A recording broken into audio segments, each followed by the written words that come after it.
So, Oscar again. You'll notice I've set things up a little bit differently. So we are on pavement now, which should make it a little easier to focus. We are going to touch on a little bit about shaping behaviors, and also start layering into pressure work and how to begin building strong loose leash walking skills. So we'll start by kind of revisiting our food work. We've already gone over our markers, and so now I'll be talking a little bit more about how to shape new behaviors, because this will be kind of the foundation that you'll be able to use at any point when you either decide you have a new goal for your training work, or if new problems arise. This will be kind of a key component of strategizing how to work through that. So with him, because he's such a young dog, we we'll keep our expectations pretty tempered for now, because he's really in kind of the early learning phase. I don't like putting too much pressure on young dogs, just because I find that it creates kind of like flatter, less fun behaviors in the long run. For him, it's kind of like let kids be kids kind of thing. Let him, experience being puppyish and set the realistic expectations for that, but also, not at the expense of, some foundational boundaries and setting bad habits. So some of that will fall into management. But like this behavior, I don't mind too much. I would rather have a dog that's a little bit pushy into whatever it is we're doing than a dog that's quick to check out. So I like when I have a dog that is begging me for interaction. This tells me that this is a good setup for us to start working through some shaping work. If I was having a really hard time getting him to engage with the food at all, that might be a moment where I decide to change my setup so that we are making it as simple as possible and working on kind of one thing at a time, rather than working both on whatever the distraction is and whatever our behavior goal is. So we'll jump right to it. So shaping behaviors, there's a few ways that you could shape behaviors. This is not the only one, but this is definitely the most straightforward. Basically, we're going to use a method called luring and shaping. So luring basically means that I am using the food to encourage the dog to follow, and I'm basically like luring them manually into whatever behavior or position that I'm trying to teach them. So to do that, I teach the dog when I have an open hand with the treat in it, just like this. Sorry if it's not very in focus. Then that's an invitation for them to push into my hand for the reward. So I keep that thumb over the top so I can kind of move my hand any direction I want to. The dog feels like they can almost get it, but they're not able to actually access it until I remove my thumb. And this takes a little bit of practice. I make it look easy because I do it a lot, but basically we want to build up to the point like this where the dog is super committed to the point that we can take many, many steps. I can change speed.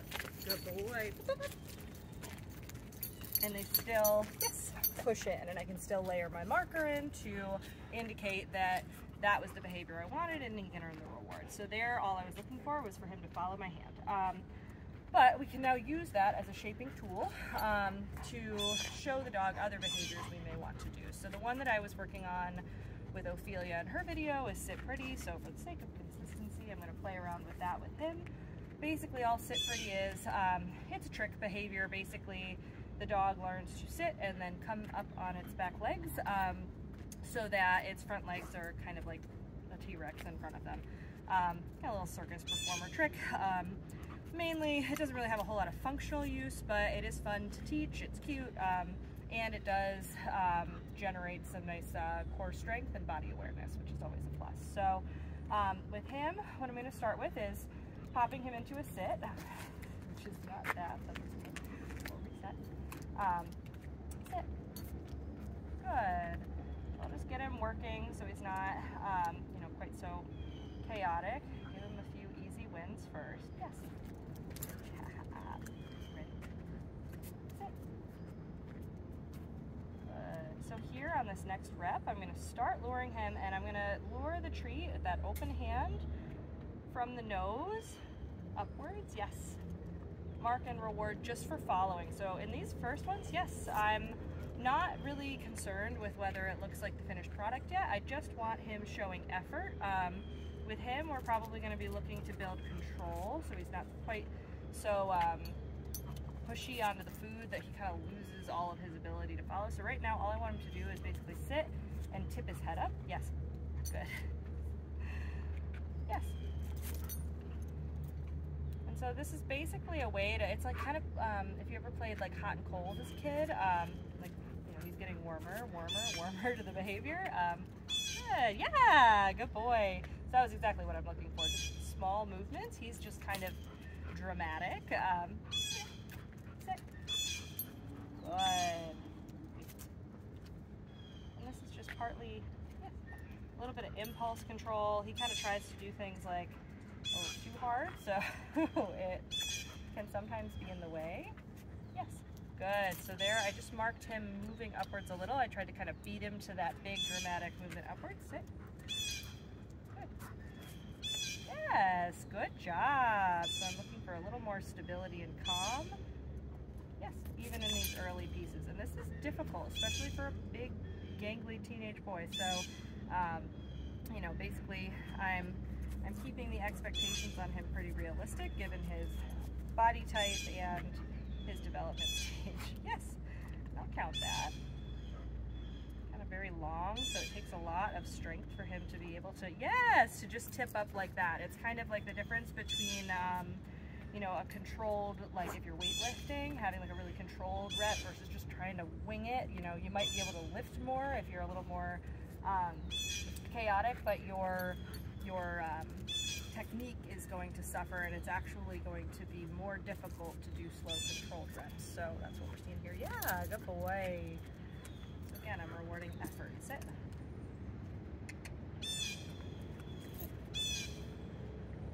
Yes. Good job. Yes, that's it. And I'm not going to push this too long because it is something that's difficult, and I can tell it's going to be physically difficult for him. So mainly I'm looking for a little bit of calm following. Yes, and that is to me the success of the reps. Nope. Starting to make the criteria a little more difficult just because he's shown me enough, yeah, enough good reps that I feel like I can start not rewarding the ones where he pushes in a little too hard. Wait. Good, yes, really good. So with him, we're gonna kind of cut it there for the shaping of the behavior now. So you'll notice I didn't give him any cue into position just yet.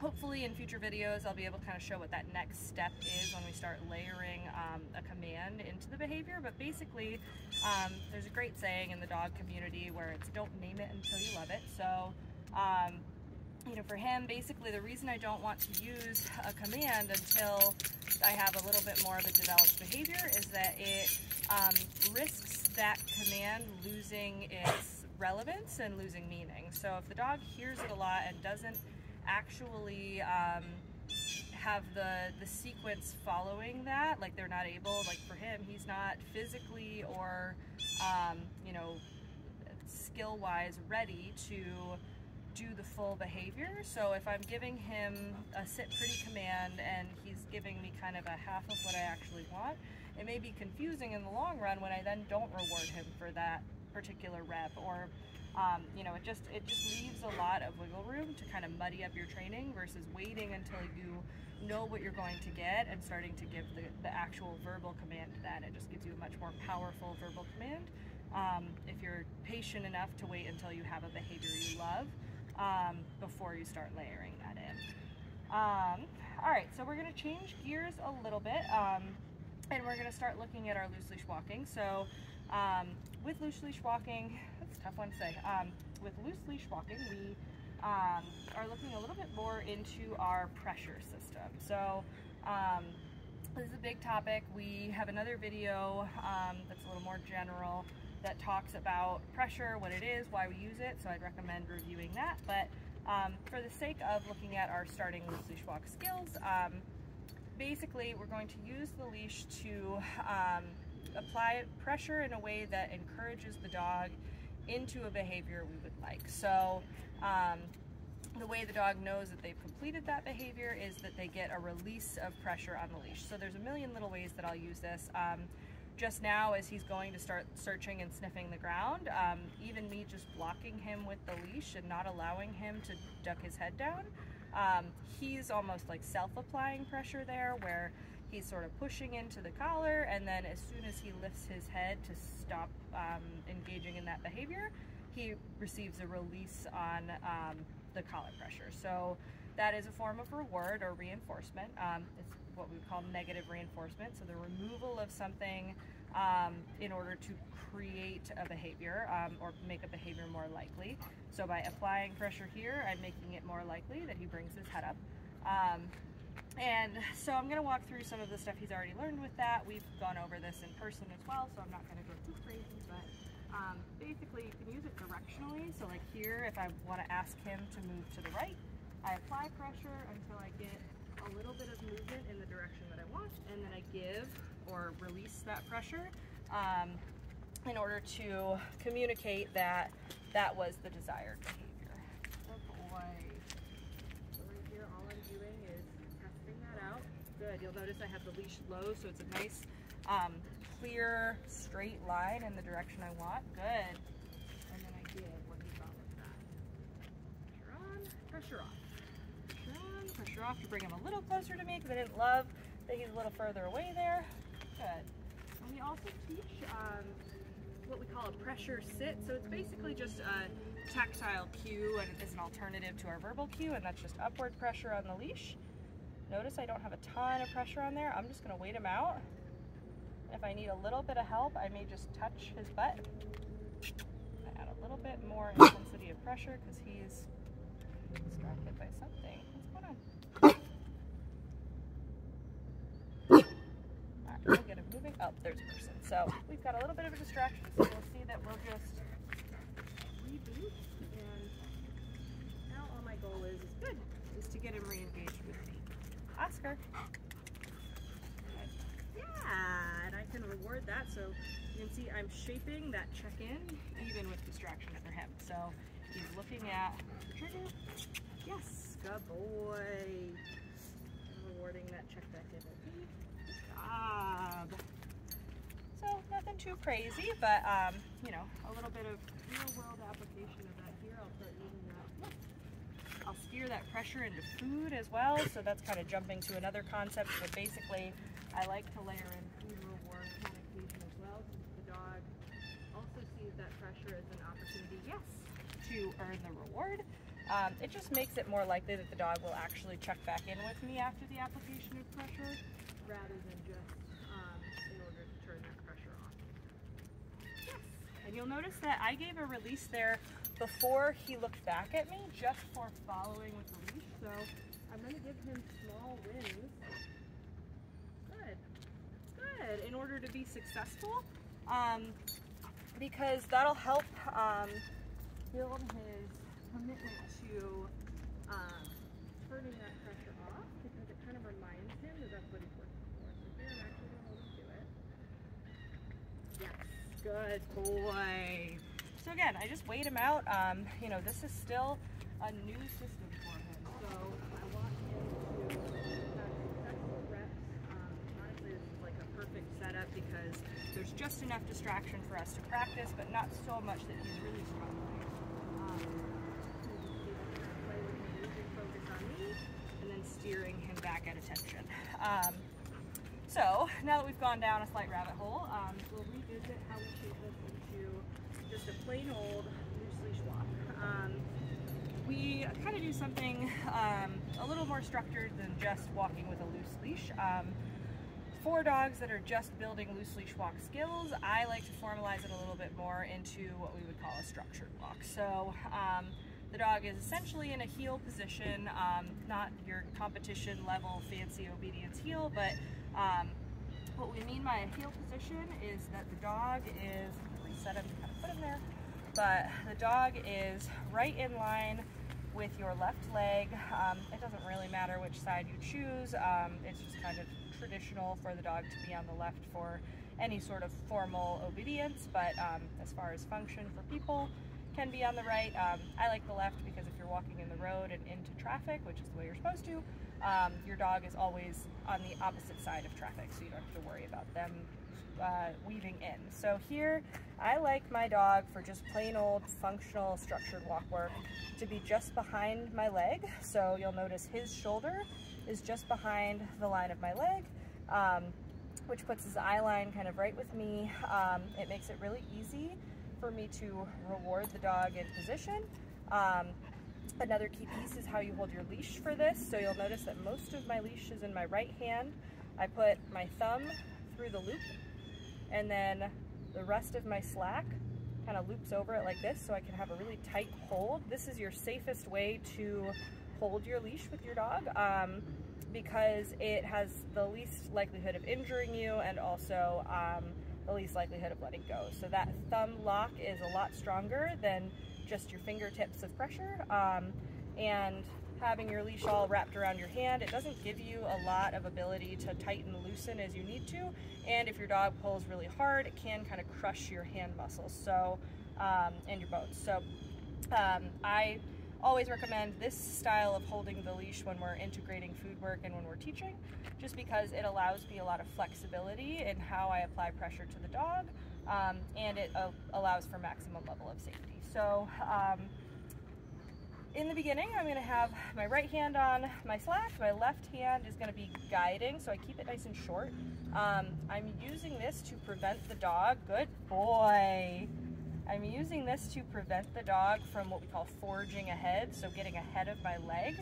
The reason that's important is because if I need to make any turns with my dog, I need to be able to step in front of them. If he's right next to me, I'm now essentially blocked. It makes it almost impossible for me to take a left turn without tripping over my dog, and kind of creates a whole bunch of messy handling, and it's just kind of frustrating if you're out and you know, are walking around to Home Depot, or, you know, getting coffee, whatever it may be. So I like to teach my dogs, essentially this position would be perfect.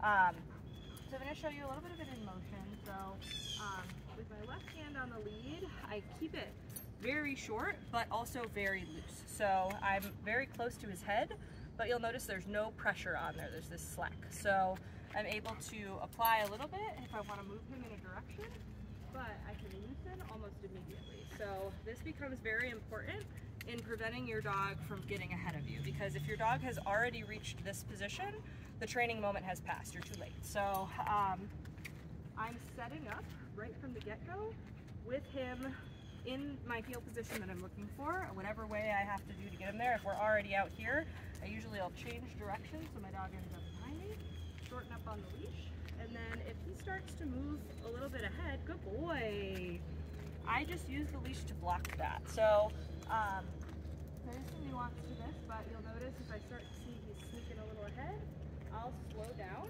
add a little bit of pressure, and I may turn into him. So this keeps him really focused, because he has to be paying attention in order to not miss that information. Good. And if he's getting a little too far out, I'll just add a little pressure to bring him in, and then release. So it's a little bit of nagging pressure, but in this early stage, it's just kind of reminding him where he's supposed to be. He hasn't had enough time to practice this in order for it to be automatic with you, so we need to build the habit and maintain it ourselves.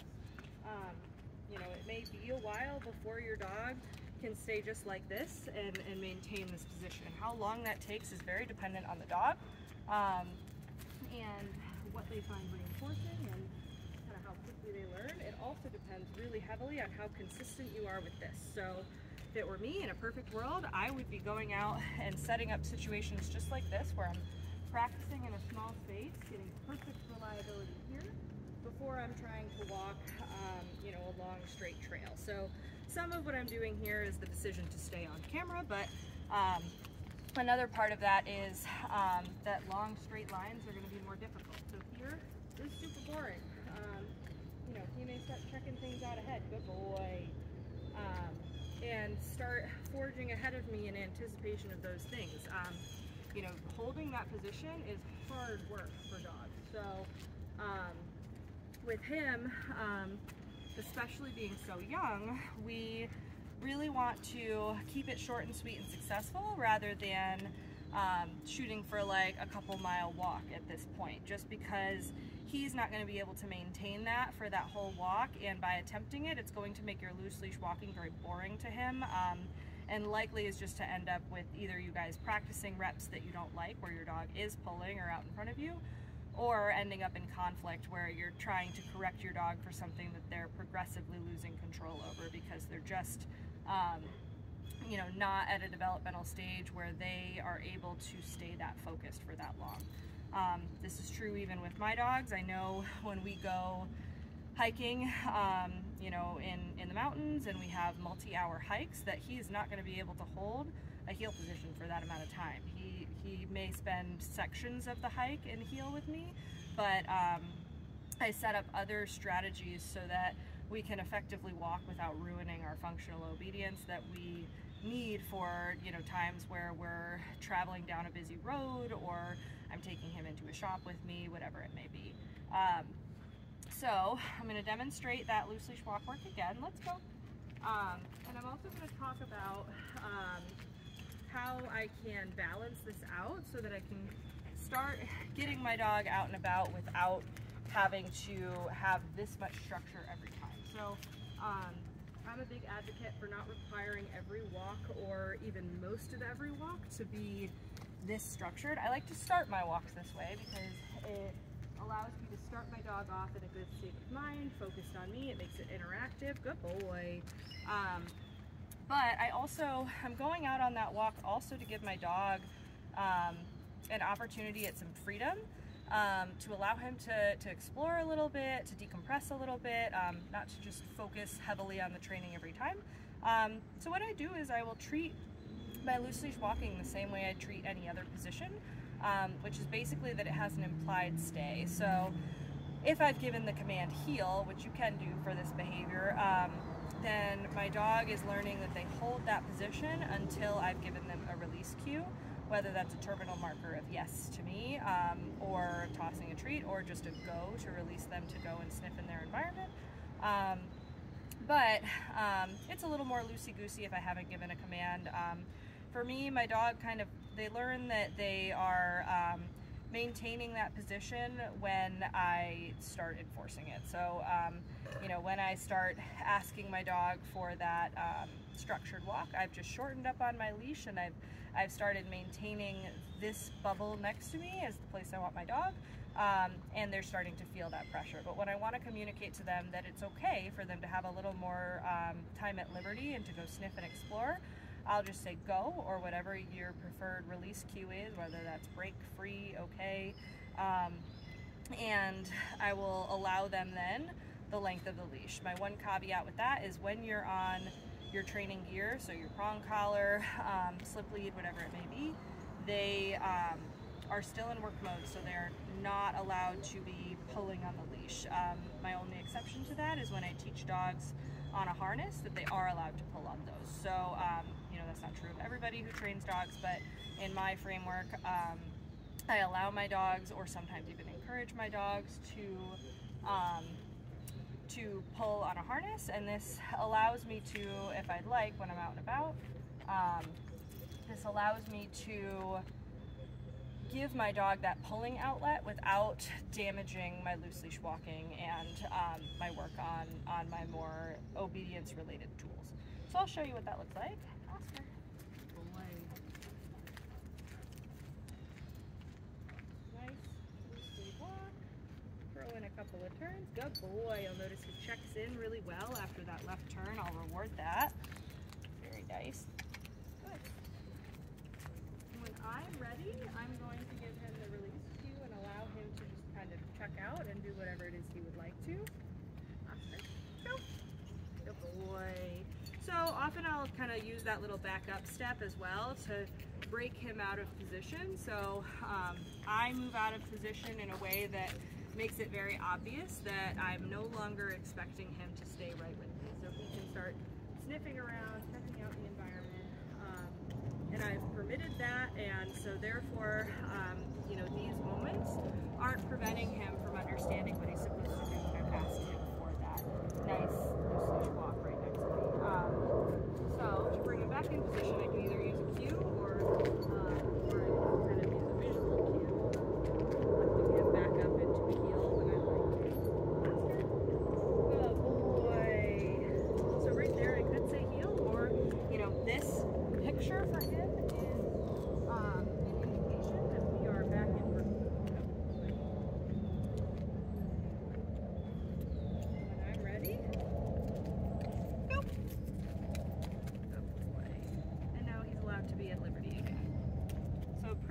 obvious dramatic picture to the dog that this is time off. Oscar. This is work mode.